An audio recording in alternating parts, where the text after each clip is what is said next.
Benoit's here, and today I want to talk about one of our benchmark fitness tests. This is a chest to bar density test. Depending on what your rep max is for chest to bar will determine how many reps you're doing for time. So if your rep max for chest to bar is less than 12, that means that you're going to be doing 50 reps for time, and those must be completed in 25 doubles.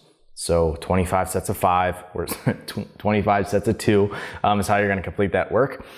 And realistically, if you're someone who has a rep max in less than like 5 or 6, I'm probably not going to give this test to you just because we need to work on your proficiency and we know that.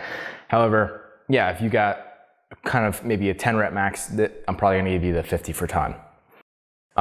If you have between 12 and 20 chest to bars as a rep max, then I'm going to be having you do 75 chest to bars for time.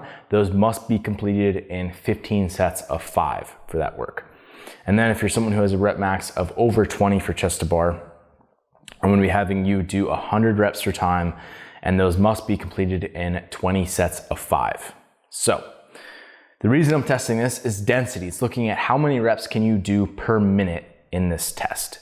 And typically, if we think about density, the less volume you're doing, the more density you can pack in there, right? So for example, if you're doing a 5K row, that pace, AKA the density that you're pulling at, is less than if you're doing a 1K row. That's just sort of the way it is.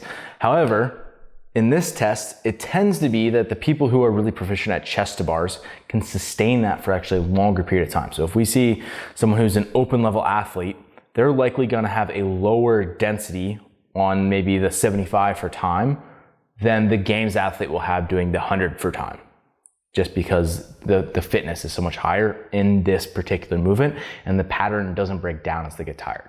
So that's really the things that I'm looking for, is like, can you sustain a good, gymnastics or butterfly kip while you're moving through this? Are you able to be consistent in the way that you mount the bar? Are you able to breathe as you're actually doing the movement? Or are you holding your breath, including your breathing, for a period of time before you're moving on? So really that's the goal of this chest to bar density test. So best of luck.